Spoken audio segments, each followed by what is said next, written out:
함께 나누겠습니다. 오늘 에베소서 두 번째 시간이죠. 2장 11절부터 22절까지의 말씀 함께 나누려고 합니다. 에베소서 신약성경 에베소서 2장 11절부터 22절까지 보겠습니다.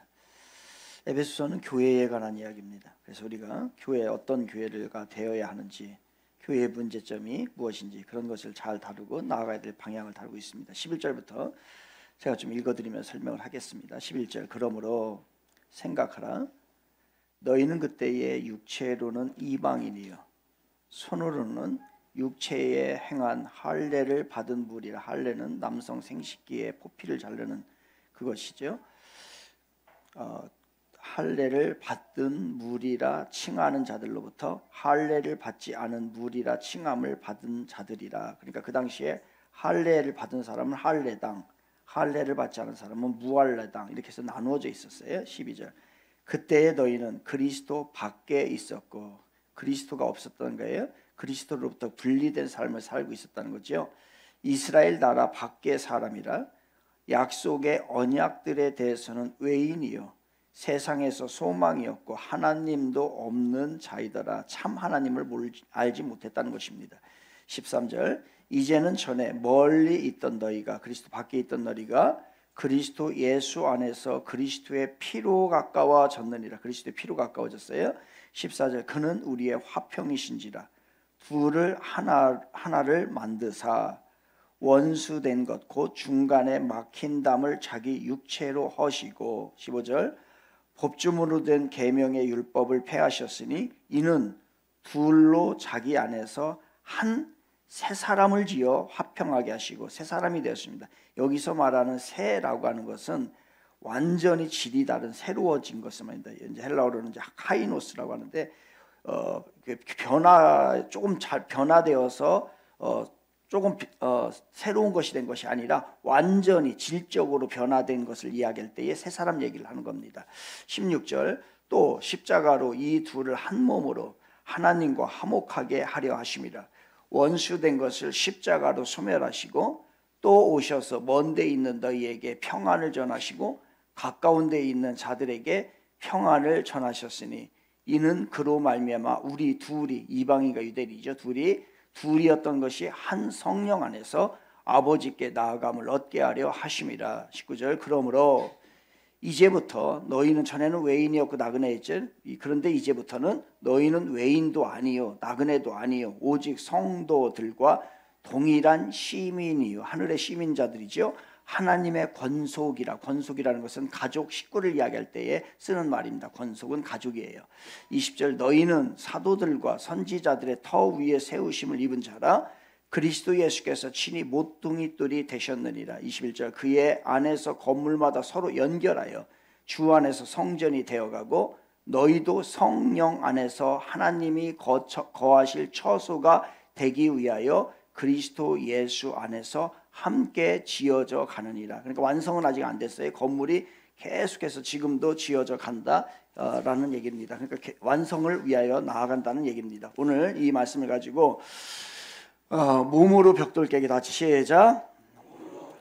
오늘은 몸으로 벽돌 깨기라는 제목으로 말씀을 나눌 텐데요. 우리 옆 사람하고 한번 인사 한번 나눌까요? 사랑합니다, 축복합니다, 잘 오셨습니다, 인사 한번 나누세요. 잘 쌩 까지 말고요. 좀 사고 좀 하고, 채도 좀 하고. 집을 짓게 되면 이제 담을 치게 되죠. 담을 치게 됩니다. 이제 그 옛날에는 집에 담을 좀 많이 쳤던 것 같아요.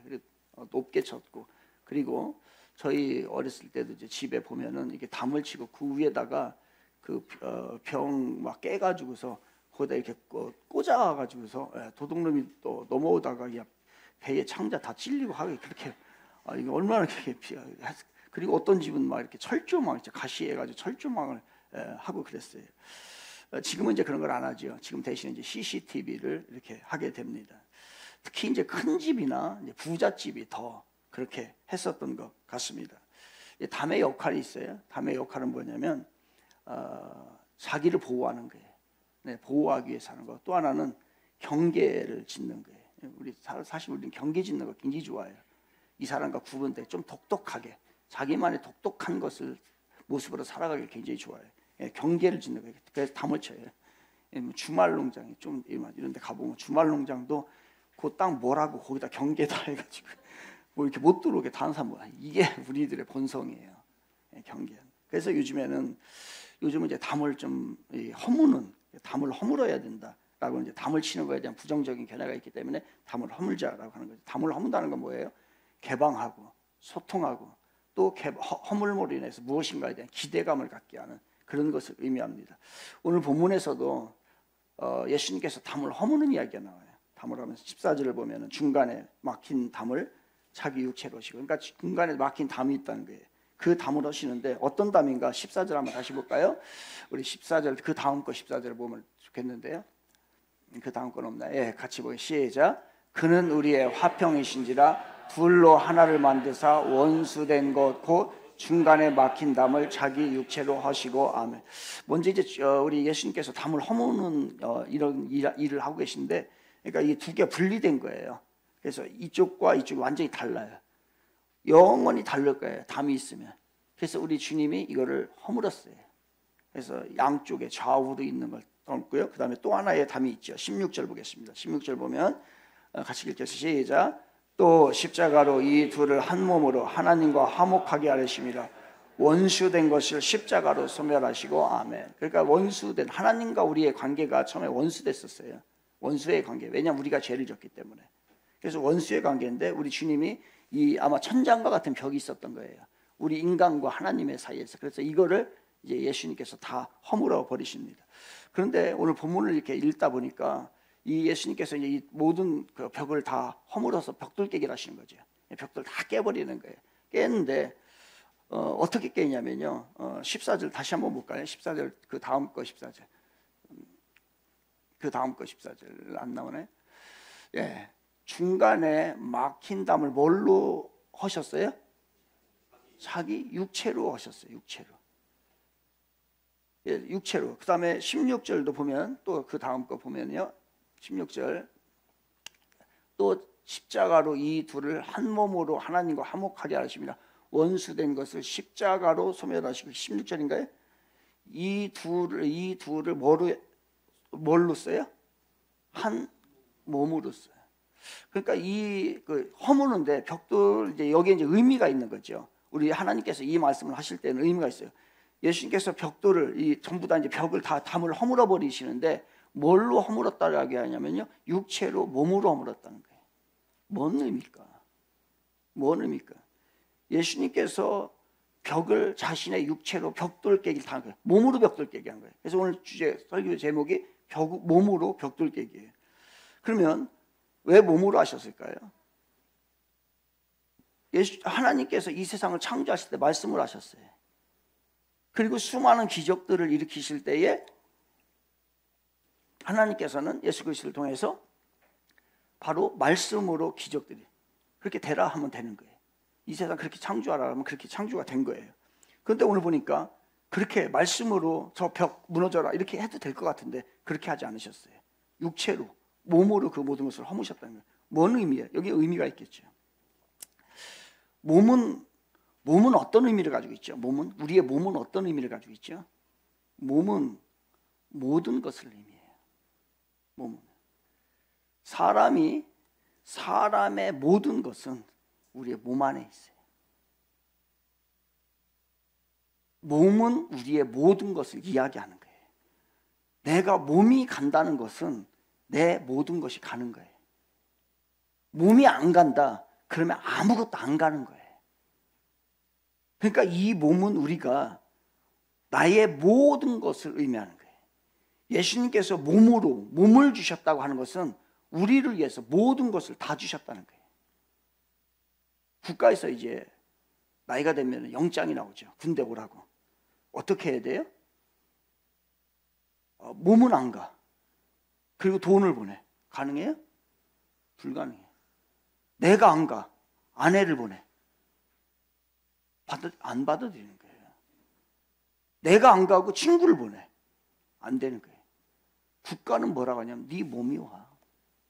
몸이 오라는 거예요. 그 얘기는 뭐냐면 너의 모든 것이 국가로 오라는 얘기예요. 우리의 신앙생활도 마찬가지예요. 여러분. 몸으로 해야 돼요. 몸으로 한다는 건 뭐예요? 내 모든 것을 들여서 한다는 거예요. 말로 하는 게 아니에요, 신앙생활은. 그래서 로마서 12장 1절에 보면 너희 몸을 하나님이 기뻐하시는 거룩한 제사로 드리는 산제사로. 뭐로 드리라는 거예요? 몸으로요. 이 몸은 그래서 하나님께서 우리와 화목하기를 원하시는데 몇 마디의 말로써 그냥 화목하자 이렇게 안 하셨어요. 예수 그리스도가 직접 몸으로 오셔서 삶으로써 우리와 화목 관계를 이루신 거예요. 우리가 마찬가지예요. 누군가와 불편한 갈등의 관계가 있어요. 미움의 관계가 있어요. 그리고 그걸 해결하고 싶어. 그럼 어떡합니까? 우리는 몇 마디로 미안해요 라고 얘기하면 그게 다 끝난 줄 알아요. 아니에요. 말 한마디로 용서가 다 됩니까? 말 한마디를 가지고서 화해가 되는 거예요? 아니요. 삶이 완전히 몸이 바뀌어야 되는 거예요. 그렇지 않으면 화목이 안 된 거예요. 잘못된 부분이 있었으면 새롭게 바꿔서 다른 행동을 보여줄 때에 그게 화목된 거고 용서를 진심으로 구하는 거예요. 그런데 우리는 말로만 해요. 마찬가지예요. 하나님 앞에 죄를 지어서 하나님 용서해 주시는 거예요. 모든 죄는 다 용서해 주십니다. 우리가 지은 모든 것을 자백하면 어떻게 해요? 하나님 잘못했습니다. 이거 아니에요. 그 죄는 다시 그 죄는 짓지 않는 거예요. 그러한 마음으로 하나님 앞에 진심으로 고백할 때 하나님이 용서해 주시는 것이지 그냥 지은 죄 하나님 그냥 한번 퉁쳐가지고서 모든 걸 다 용서해 주세요. 이게 아니란 말이에요. 제가 제 아내와 가끔 싸울 때가 있어요. 언제 싸우냐면 제 아내가 밥상을 이렇게 차려놔요. 그리고서 이제 저를 불러요. 여보 식사하세요. 그러면 저는 하던 일이 있으니까 알았어요 하고서 계속 내 일을 해. 안 가는 거예요. 대답만 하고 안 가는 거예요. 그러면은 이 양반이 화가 나가지고서 그 다음부터는 말이 거칠고 반말로 나와. 밥 먹어 그래요. 그럼 나도 알았어 그런단 말이에요. 그리고서 또 계속해. 여러분 몸이 식탁에 안 간 건 안 간 거예요.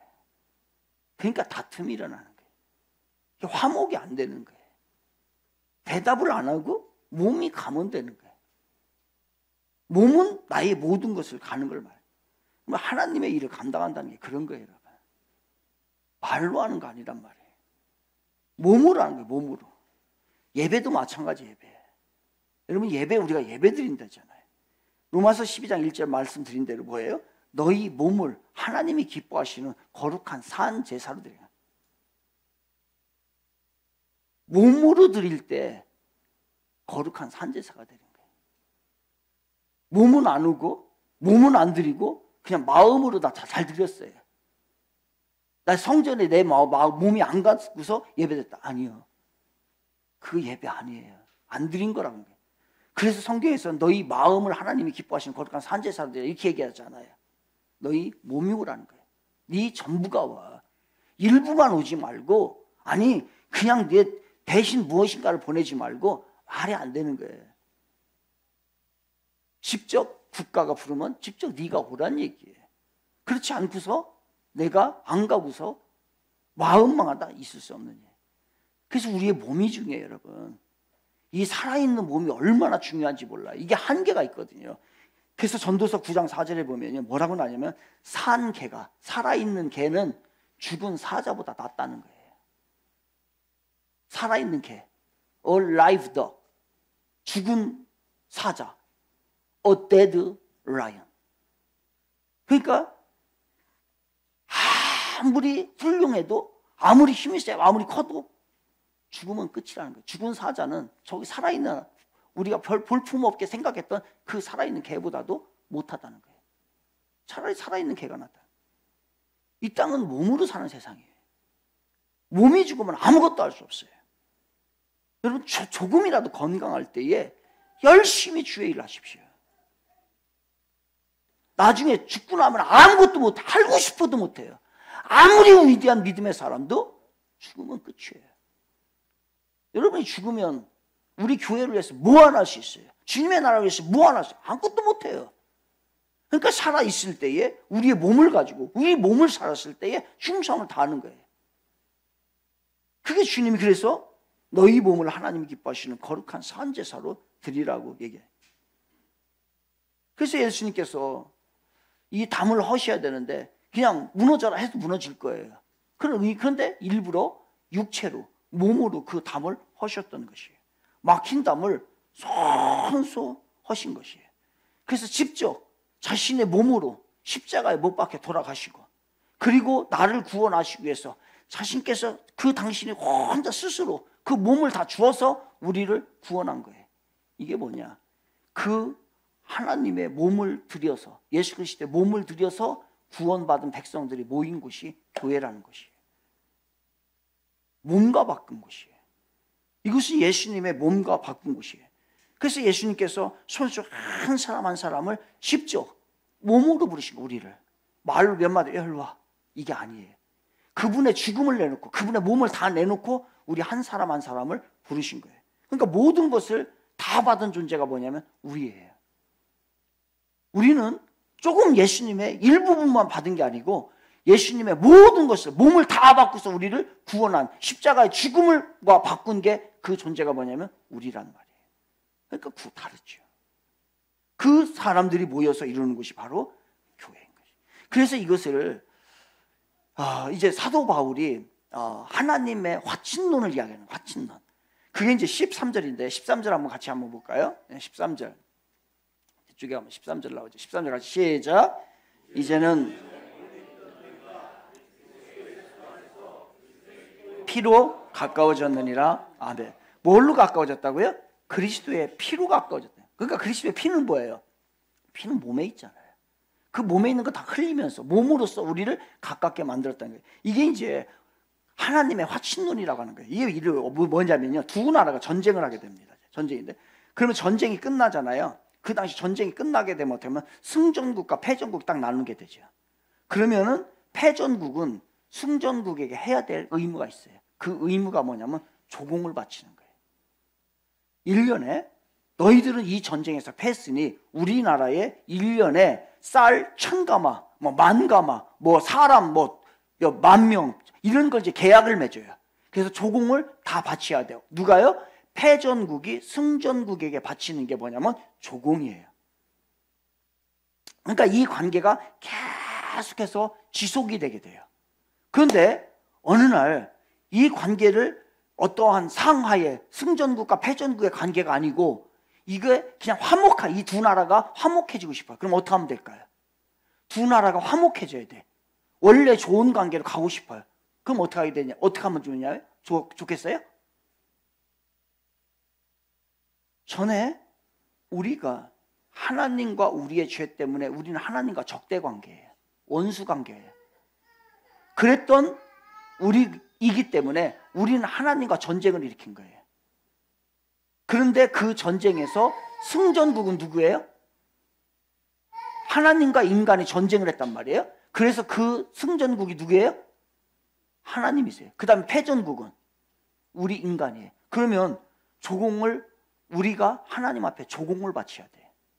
이 의식이 패전국이 그 당시에 고대 근동문화 지역 그때 가운데에 패전국은 반드시 패하면은 승전국에게 조공을 바치는 게 전례예요. 모든 것이 그렇게 이루어졌단 말이에요. 그러한 사상들이 오늘날에 우리에게도 있어요. 하나님과 신과 인간과의 관계 속에서 우리는 약하니까 패전국으로 보는 거예요. 그래서 승전국에게, 신에게 무엇인가를 자꾸 드려야 돼. 그러한 모습 중에 하나가 뭐냐면 제사의 모습이 그 안에 있는 거예요.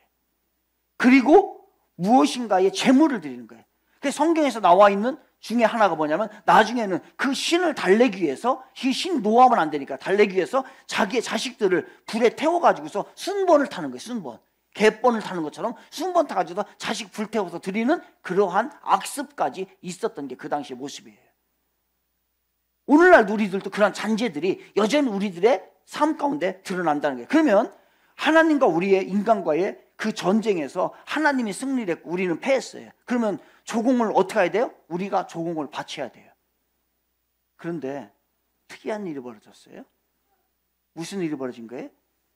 패전국이 승전국에게 조공을 바치는 게 맞는데 이제 그게 아니고 승전국이 패전국에게 조공을 바쳐요. 이렇게 되면 어떻게 돼요? 화해가 되는 거예요. 아까 얘기한 질문 다시 갑니다. 승전국과 패전국 사이에서 화해할 수 있는 방법은 어때요? 적대 관계에서, 승전국과 패전국 관계에서 하나의 좋은 관계를 될 수 있는 것은 승전국이 그 모든 것을 용납해 주면, 오히려 가서 무엇인가를 전해주면, 조공을 주면 모든 것은 다 끝나버리는 거예요. 마찬가지로 하나님께서 승전국인 하나님이 패전국인 우리에게 조공을 바쳤어요. 그 조공이 뭐예요? 예수 그리스도예요. 예수 그리스도를 우리에게 대신 있을 수 없는 반대의 상황이 벌어진 거예요. 그래서 조공을 바쳐서 우리와 화목을 이루게 된 거예요. 이게 바울이 말한 하나님의 화친론인 거예요. 그 이야기를 13절 제가 다시 한번 읽어드릴게요. 이제는 전에 멀리 있던 너희가 그리스도 어디? 예수 안에서 그리스도의 피로 가까워졌느니라. 그러나 이거는 아주 특이한, 부당한 이미지예요. 어울리지 않는 거예요. 부당한 처사예요. 승전국이 패전국에 조공을 바치는 것은 잘못된 거예요. 그런데 이 부당함이 하나님의 사랑에서 유래가 된 거예요. 인간에게는 없어요. 인간은 하나님이 주시는 구원을 받을 자격이 여러분 우리 한 사람도 없어요. 그런데 이 하나님이 부당한 사랑을 합니다. 우리에게 정당한 사랑을 하는 게 아니라 부당한 사랑을 하셔서 그 아들을 죽이면서까지 우리에게 주셔서 우리를 구원한 거예요. 이게 부당한 사랑이에요. 이 부당한 사랑을 보여주기 위해서 예수님이 십자가에 못 박혀서 자기 몸으로 죽으시고 우리를 구원하셨던 거예요. 그렇다면 우리는 부당한 사랑을 받은 자들이에요. 부당한 사랑을 받은 자, 우리들은 어떻게 해야 될까요? 우리는 계속 그럼에도 불구하고 정당함만 따져요. 다른 사람 관계 속에서 나에게 조금만 피해를 주고 옳고 그름을 따져봐서 저 사람이 무엇인가 조금만 잘못하면은 사랑하지 않고 이해하지 않고 품어주지 못하는 게 우리의 모습이에요. 그렇게 하지 말라는 거예요. 내가 부당하게 취급을 했잖아. 부당한 사랑을 너희들에게 줬잖냐. 내가 너희들을 구원하려고 조공을, 내가 승전국임에도 불구하고 내가 조공을 너희들에게 내 아들로 조공을 줬잖냐. 그러면 너희들이 그 부당한 사랑을 받은 너희들은 어떻게 해야 돼? 너희들도 부당한 사랑을 좀 하라는 얘기예요. 왜 여전히 우리는 그리스도인임에서도 불구하고 세상 사람들과 똑같이 정당함만 추구할까? 사랑이 정당으로 될까요? 아니에요. 이제 우리 차례예요. 우리가 부당한 사랑을 해야 돼. 우리 몸으로 여러분 벽돌을 깨야 돼. 이게 그리스도인이에요. 우리도 정당함을 주장하면 안 돼요. 그 얘기는 뭐예요? 그 사람을 내가 사랑하지 않겠다는 거예요. 그 사람을 내가 용서하지 않겠다는 거예요. 내가 정당함만 추구하는 거예요. 그건 맞지 않습니다. 세상의 논리는 맞을 수 있을 것 같아요. 그러나 우리는 그래서는 안 된다는 거예요.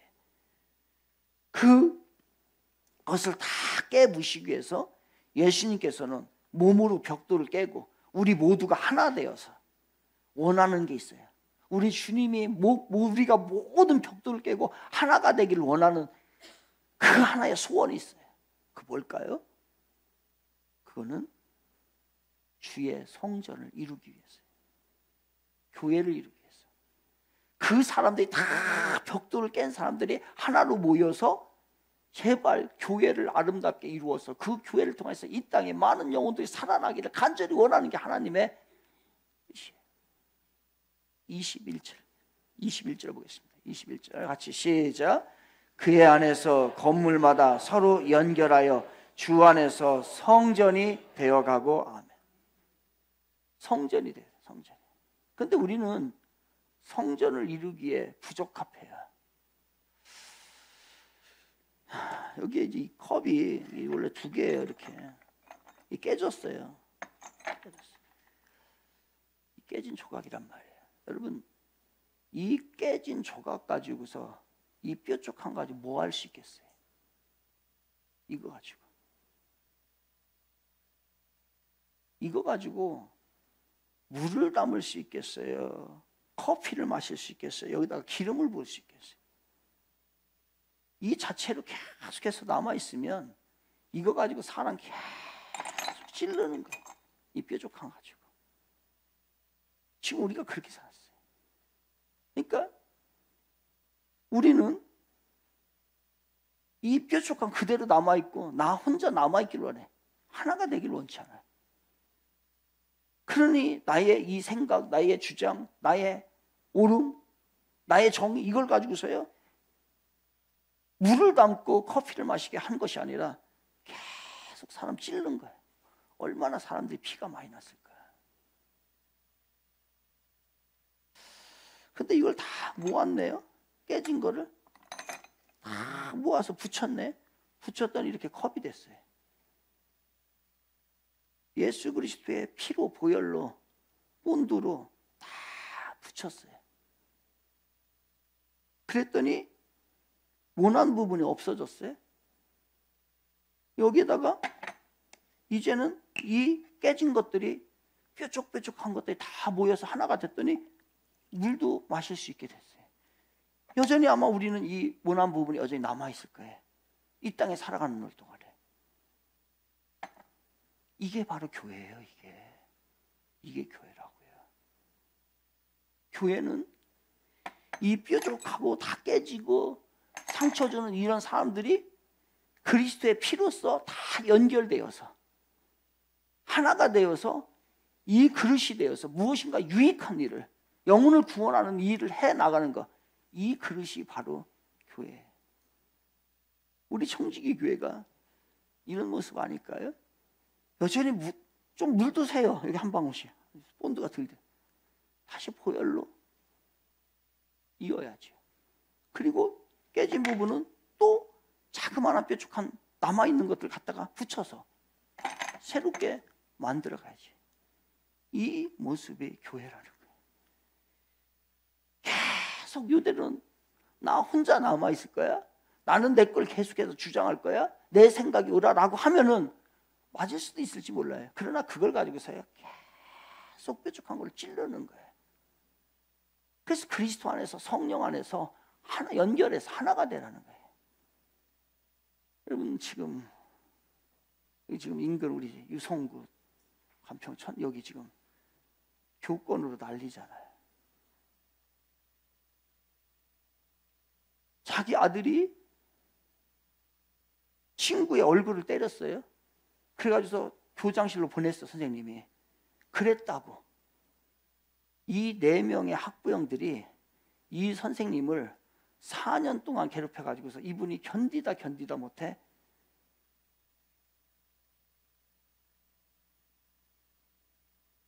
세상을 떠났어요. 무릎을 꿇고 빌려고 했답니다. 무릎을 꿇고. 그리고 선생님 절대로 가만두지 않고, 뭘 어떻게 가만두지 않은 거야. 그러면 여러분, 인격적인 선생님이 이 짐승과 같은 인간들이 대들을 때 어떻게 할까요? 같이 싸워요? 같이 물어뜯어요? 이게 할 수 없었던 것이에요. 그 물어뜯음을 4년 동안에 당한 거예요. 견디다 못해 자기가 스스로 쓰러져 버린 그런 모습. 자식의 인권만 있나요? 자식의 인권만 있어요? 선생님의 인권은 없고 학교의 인권은 없습니까? 이 사람 어떻게 할까요? 이 4명? 여러분 어떻게 했으면 좋겠어요? 이 4명? 여기 김밥집, 여기 헤어, 맘카페 다 나와요. 거기에 학생들 지금 난리죠. 거기 폐업 저기 그 하고 다 정리되고 그 사람들 어떻게 할까요? 여러분 생각 우리 어떻게 할까요? 어떻게 하고 그 사람도 어떻게 해야 될 것 같아요? 죽이고 싶죠. 똑같이 죽이고 싶죠. 그런데 그 사건을 보면서 고민이 많아졌어요. 그 사람들 내가 돌 던질 수 있을까? 돈 던질 수. 우리는 그러지 않았나? 내 새끼 소중하다고? 결과가 죽은 것이고 우리는 그렇게 했는데 아직 결과가 드러나지 않은 것 뿐일 수도 있어요.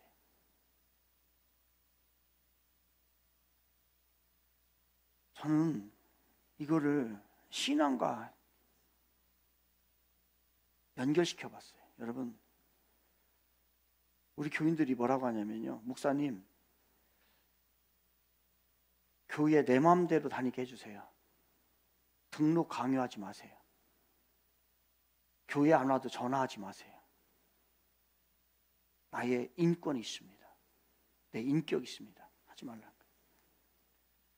목사님 아무 일도 하기 싫고요, 아무 봉사도 하기 싫고요, 그냥 사역은 아무것도 그냥 예배만 나오고 싶어요. 아무 일도 시키지 마세요. 심지어는 어떤 분은 우리 교회에서 양육한다고, 양육하기 싫다고 교회를 안 다니는 사람도 있어요. 목사님 헌금 설교 하지 마세요.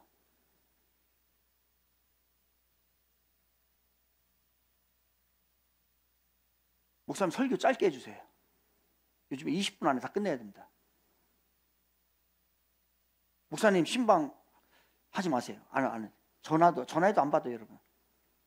목사님 저 대표기도 안 할래요. 대표기도 하지 말게. 목사님 특별 새벽 예배 나하고는 상관없습니다. 나한테 강요하지 마세요. 여러분, 여러분의 인권만 있습니까? 여러분의 주장, 여러분의 권한만 그렇게 중요한가요? 예수님의 인권은 없나요?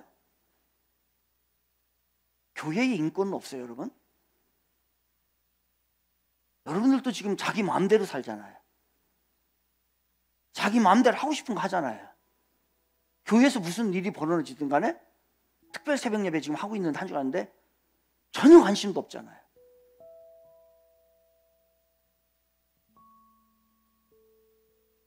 똑같은 거 아니에요? 아니 더 범죄하는 거 아닌가요? 사랑하는 장로님들, 사랑하는 권사님들, 사랑하는 집사님들,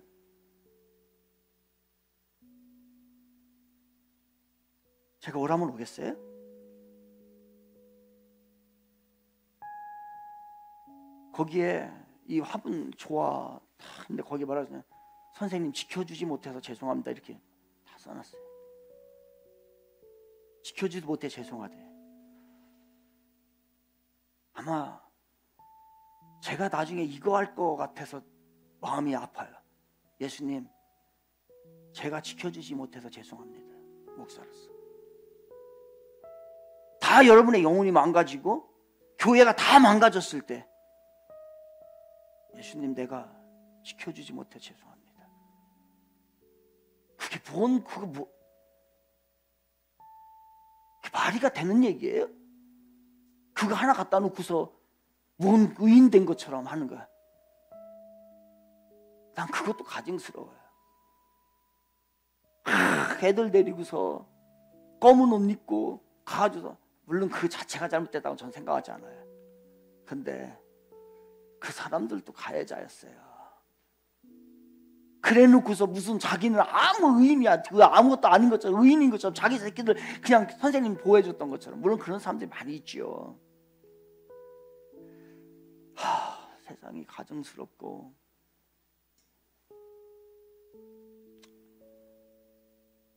왜 예수님의 인격은 없을까?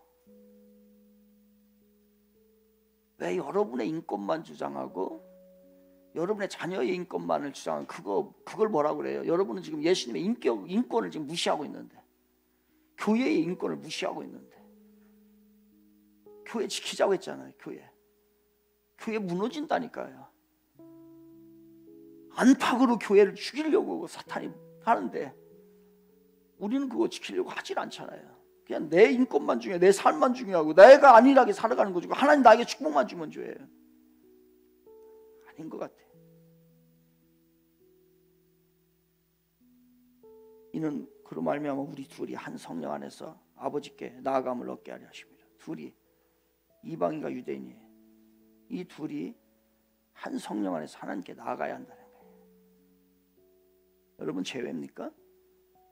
아니야. 다 함께 어울려서 하나가 돼야 돼요. 이 바늘 있잖아요, 바늘.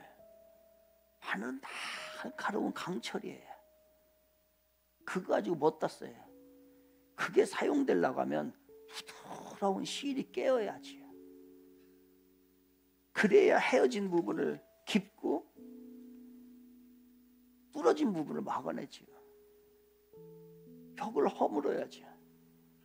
그냥 강철, 난 강철로 남아있을 거예요. 나는 그냥 칠로 아니에요. 우리 사회는 지금 자기 주장과 자기 생각과 자기의 인권만을 너무너무 강조해. 그러다 보니 자기의 생각과 다른 건 다 틀린 거예요. 그 다르다와 틀리다를 우리 초등학교 때 다 이 단어 배웠는데 지금 구분을 못해요. 온 백성들이 지금. 우리 성도들도 구분을 못해요. 다르다는 다양성의 문제고 틀리다는 진리의 문제예요. 오른손과 왼손은 틀린 게 아니에요. 다른 거예요. 유독 우리나라, 세계에서 우리나라만큼요 왼손잡이가 성공하지 못하는 나라 우리나라랍니다. 왼손잡이는 틀리다라고 생각할 사람들이. 이게 우리나라가 그렇다는 거예요.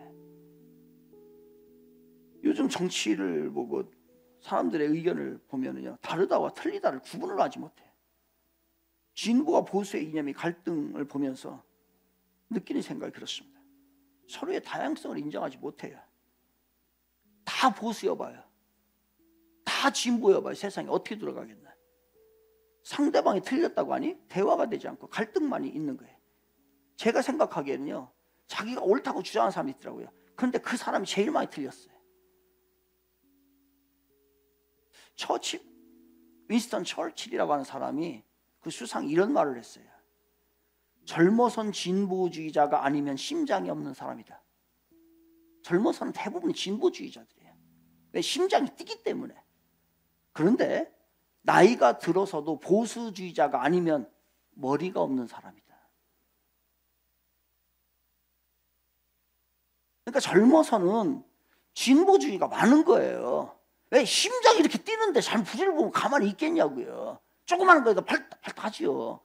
그런데 정리가 되잖아, 나이가 먹으면서. 그럼 머리가 없는 거예요. 나이가 먹어서도 보수주의자가 아니면 이성적으로 판단이 안 서는 거예요. 이게 정리가 안 된 거예요. 자기 성격과 나이 환경에 따라 정치적인 성향이 결정된다는 거예요. 그래서 젊은이들은 진보적인 사고하고 장년층들은 일반적으로 보수적인 사고하는 경향이 당연한 거예요. 그 두 개가 잘 어울려서 젊은 열정과 노년의 지혜가 합해져서 사회가 발전하고 모자란 부분을 서로 보충해 나가는 것이 이 사회입니다. 그런데 나와 성향이 다르다고 당신 틀렸어 얘기하는 건 얼마나 어리석은 어린애와 같은 일이냐고요. 우리가 서로의 다양성을 인정할 때 사회가 건강해지는 거예요.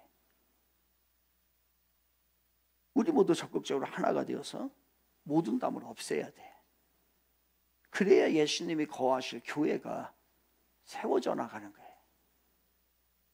이런 담을 쌓아놓고서는 우리가 제대로 신앙생활 안 돼요, 여러분. 이제 우리 각자를 좀 돌아보면서 생각하라. 흉물 같잖아, 흉물. 흉물과 같은 그 벽이 견고하게 높게 거칠게 있잖아요. 어떻게 해야 돼? 벽돌 깨기 해야 돼. 누가 안 깨줘요. 내가 깨야 돼. 내가 스스로. 내가 깰 수 없으니 예수의 이름을 의지하시기 바랍니다. 예수를 힘입어서 성령을 힘입어서 그거를 하루하루 이렇게 하나씩 하나씩 벽돌 깨게 해나가요. 내 스스로 몸으로. 내가 죽어야 돼. 내가 죽어야 돼. 다른 방법 없어요. 예수님께서 십자가에 못 박히시고 둘이 하나가 되게 만드셔서 몸으로 직접 그 일을 이루셨던 거예요. 벽돌 깨기 다 하셨던 것처럼 이제는 우리 차례입니다. 내가 죽어요. 외나무 다리에서 두 마리의 염소가 만났어요. 염소 알죠? 치고받는 거. 그 두 염소가 어떻게 건너갈까요? 하나가 엎드리는 거예요. 그러면 한 놈은 그 엎드린 등을 밟고서 지나가고 가는 거예요. 그래야 둘 다 갈 수 있어요. 누구 하나는 죽어야 돼. 누가 하나 죽으니까 인제서야 조금 사람들의 자각을 하잖아요. 내가 죽으면 예수가 삽니다. 엎드려요. 염소 누가 엎드릴래요? 엎드려. 그럼 누군가가 이제 우리 엎드린 염소가 되길 바랍니다. 몸으로 직접 벽돌 너무 흉물스러워요. 너무 흉물스러워. 깹시다. 기도합니다.